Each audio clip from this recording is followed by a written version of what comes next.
How's it going, guys? Ashley here. Welcome back to another video where I'm finally getting to use the new redesign platform. And what I'm going to do here, first of all, I'm going to walk you through my sketch process. I'm going to do this for as many videos as it is beneficial, for people. I think that's English.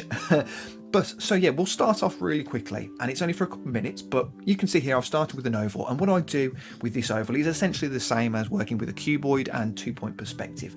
However, this allows me a little bit more freedom, a little bit more maneuverability when it comes to creating softer and more sculptural forms. I feel quite restricted and unable to design out of the box, pun intended there.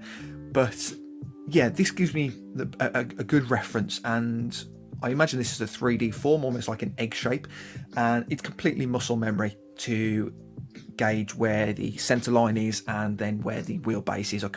You could see at the beginning I create a sort of M shape with my hand. Again, that is just pure muscle memory over the years to allow me to get the perfect 3-wheelbase perspective on a front 3/4 or a rear 3/4.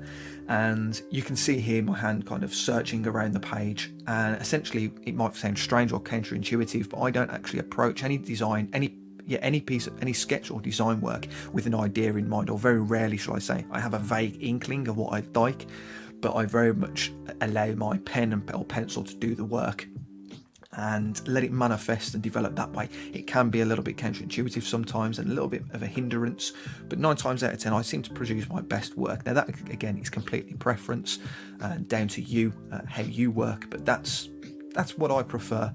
Now I search, you can see my hand a lot of the time searching over the page, and it is essentially me thinking. I create the very bare skeletons and the bare bones of a sketch with really rudimental and rough light lines, really just getting the proportions and the volumes correct. I work with key features. Now it does help that I had a reference image here from the BRZ originally in front of me.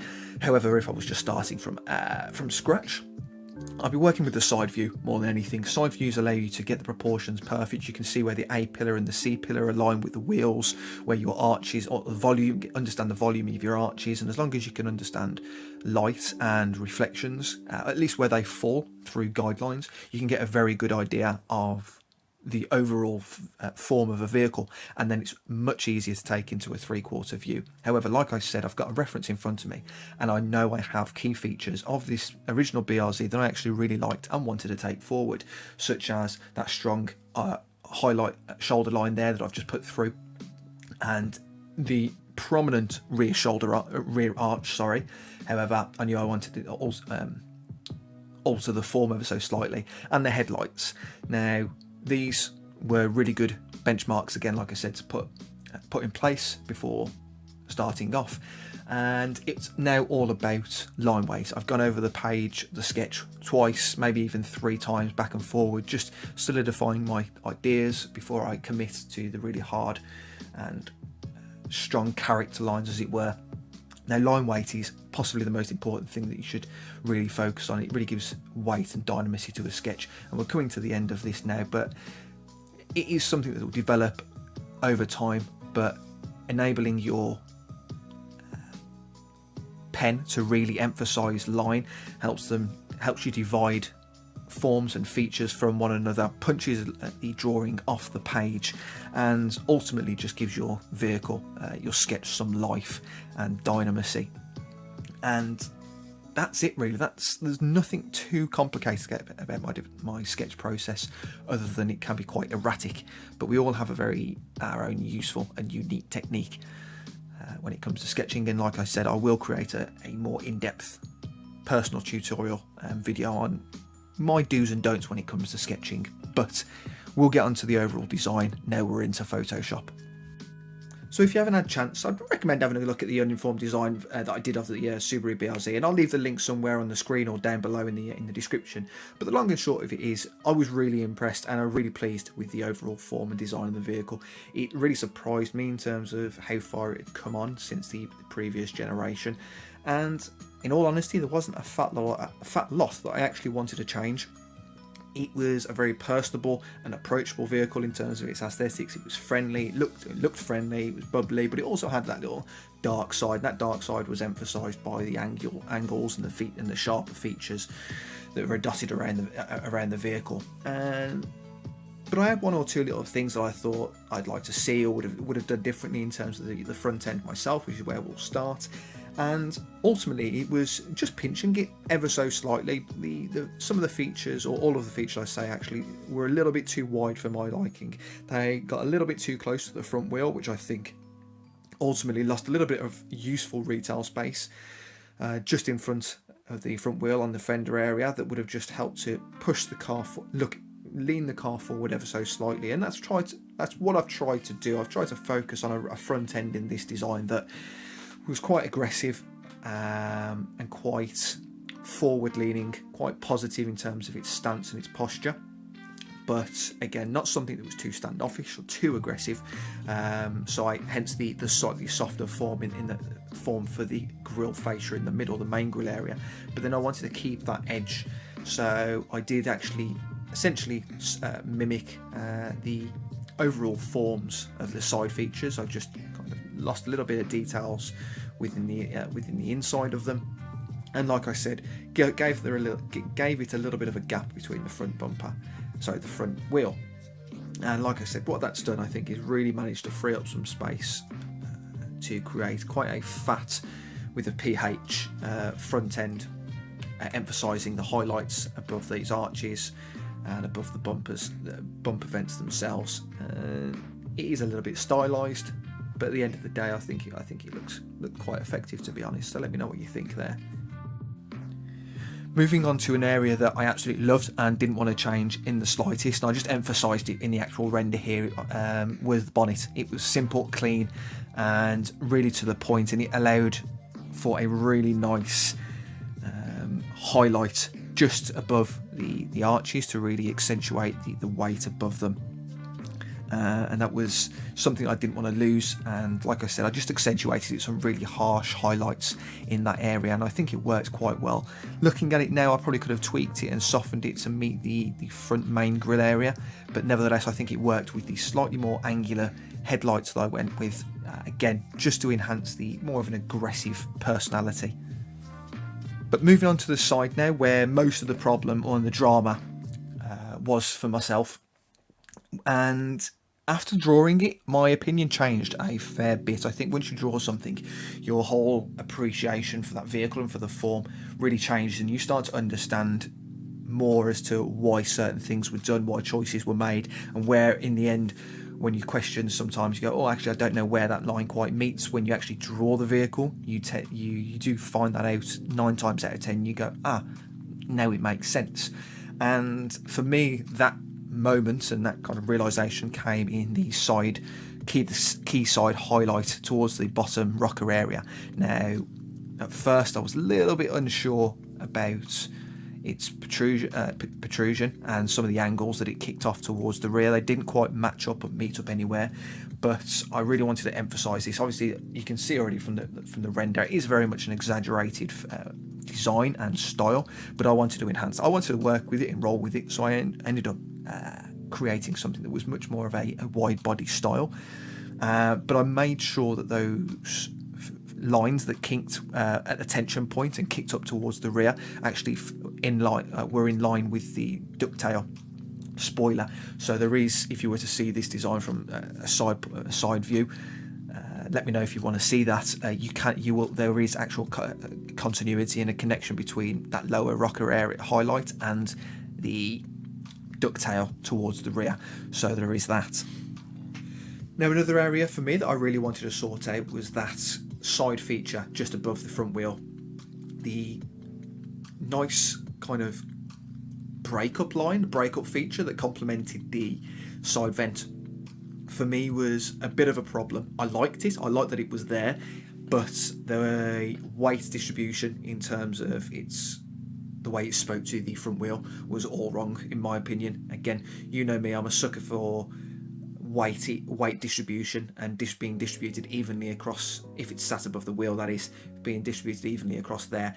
And the high point of that arch in the original, as you can see, falls right off the hub of the wheel, and that's a massive no-no for me. It threw off again all the weight and undid all the hard work that whole front end was doing. So that was the first change I had to do. So I corrected that, pushed the high point back, but I also wanted to amend the actual tension and the finishing point that line, where that as to where that line ended in the original. Again, you can see that it just dives off towards the rear wheel, at the bottom of the rear wheel, which again just added more confusion into features and to lines. There was no similarities, nothing speaking to one another. So what I did, I straightened that out as I said I was going to, and made it parallel with the shoulder, that key shoulder line just below it. And I did the same again for the kind of the shadow that's created where it starts to recess into the vent. And I think immediately the emphasis is put all on that area. You can see the tension. It is dramatized in my render, but I've made a massive point of creating almost like a wide body feature due to the way I've worked the shadows and the highlights in there. But I think that could be that should have been something that they should have looked at or considered. So I'm glad I sorted that out. And finally, for me, the biggest problem and the area that needs to be resolved more than anything else on this car was that rear arch. A rear arch that was so convoluted and so confused and conflicted in what it actually was doing or where it was going. It had to go. I've given it a little bit more tension in the top point, so it's a little bit more of a pointier arch rather than a smooth arch that it was. The last one, obviously, you can see just follows quite nicely a very kind of horizontal line from the rear tail light. Sorry. Now I've raised it ever so slightly, so it's got, like I said, the tension in the right at the high point, and it dives back down towards the rear. Towards the front, and again that just gives it a hunkered down look, emphasises the weight. Again, it is dramatized for the purpose of stylization. This isn't something I was trying to put into production, but it was definitely something that I think they should have considered when it came to just solidifying what that form was doing.